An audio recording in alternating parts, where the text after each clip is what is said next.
10 para as 9. Fabricantes nacionais interromperam a produção de veículos. A gente vai conversar agora com a Isabelle Salemi, nossa repórter aqui em São Paulo, que vai explicar para a gente por que é que as montadoras de veículos estão dando férias para os seus funcionários em pleno mês de março. Conta para a gente, Isabelle, bom dia.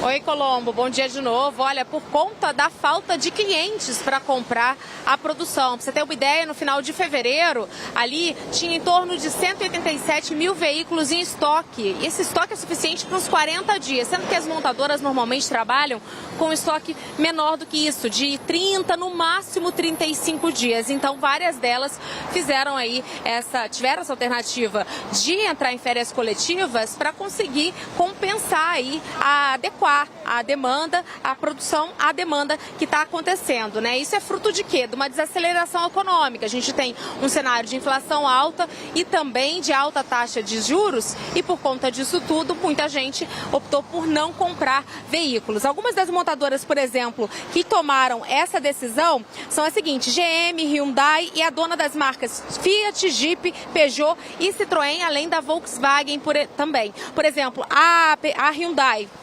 disse que vai entrar em férias coletivas de 3 semanas para os trabalhadores administrativos e também os que trabalham ali na linha de montagem do HB20. A medida não impacta, no entanto, a fabricação de motores. Eles disseram em nota que a ação é justamente para adequar esse volume de produção. E isso acaba tirando aquele sonho de uma retomada maior do setor, né? Em 2019, por exemplo, o ano fechou ali com uma venda de 2,7 milhões de veículos, que já era considerado baixo. Só que aí no ano passado a gente teve uma queda de 24,5% nessa quantidade de veículos, ou seja, depois da pandemia, mesmo assim, o setor não conseguiu retomar a produção que acontecia antes. Isso porque a gente vem também de um período aí de 2 anos de crise daqueles semicondutores.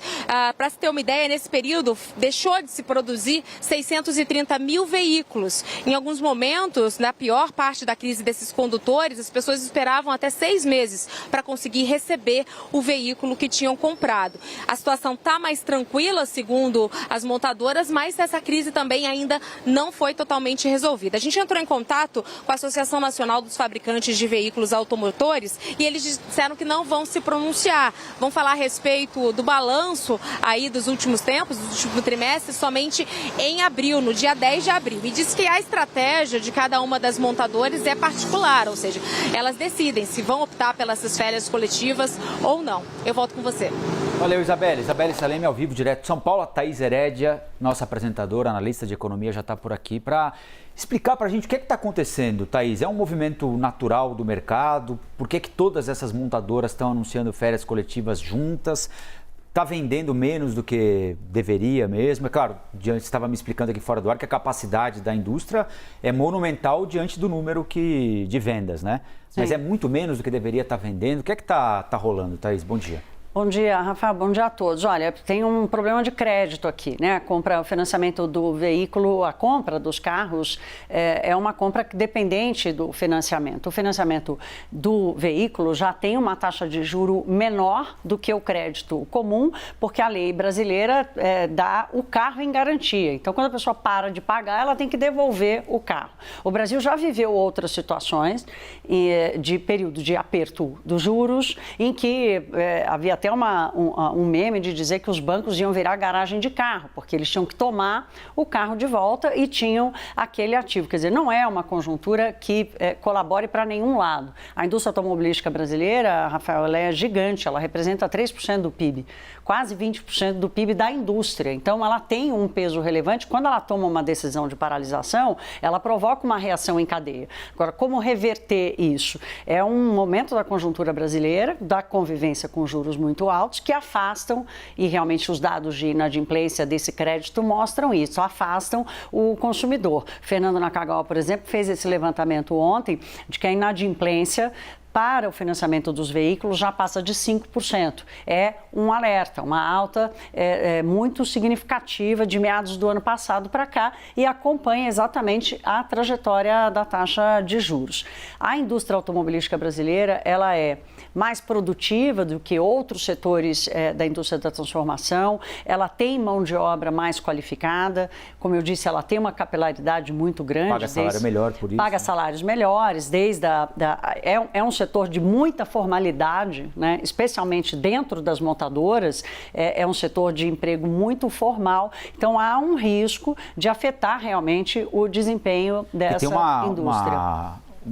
Todo um cinturão em torno de uma fábrica de automóveis, né, de gente que fornece equipamento, que fornece todo tipo desde alimentação para os funcionários até as peças que eles usam para montar o veículo. Ou seja, é uma indústria que move, né, um mundo com ela, né? Não, assim, a indústria hoje, em qualquer lugar do mundo, e aqui no Brasil não é diferente, mesmo que a gente tenha passado um processo de desindustrialização, ela é parte produção e uma boa parte serviço. Então, como você disse, a alimentação dos funcionários, quer dizer, todo tipo de serviço que envolve a fabricação de carros também acaba sofrendo nisso. Quer dizer, não adianta imaginar que esse é um problema que vai ser contido ali na gestão das montadoras e das empresas e dizer, olha, eu vou parar 20 dias, vou parar 15 dias.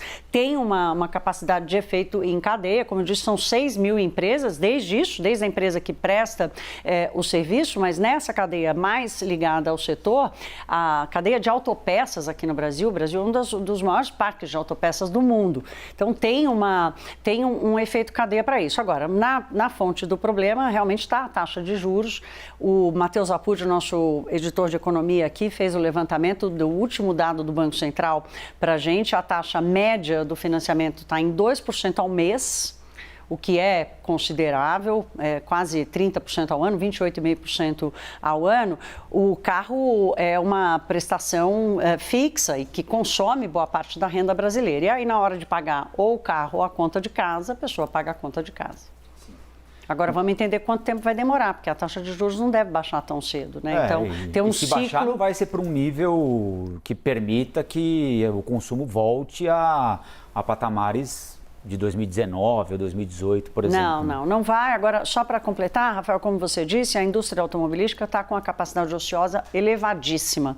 Isso compromete, inclusive, assim, investimento, inovação, né, expansão, porque se tem uma capacidade ociosa ali na casa dos 40%, o Brasil pode produzir 4 milhões de carros, está produzindo 2.700, 2.800, né? Então, tem um espaço a ser ocupado, né, que vai além do problema conjuntural, que é o crédito, a inadimplência e a falta de apetite do consumidor por motivos óbvios, né? Então, o processo de renovação, de inovação e de crescimento da indústria automobilística hoje enfrenta o problema conjuntural da taxa de juros, mas ao longo dos próximos anos esse é um debate que o país vai ter que enfrentar, porque é uma cadeia importante para o crescimento e para a atividade econômica. Valeu, Thaís. Até já. Obrigado.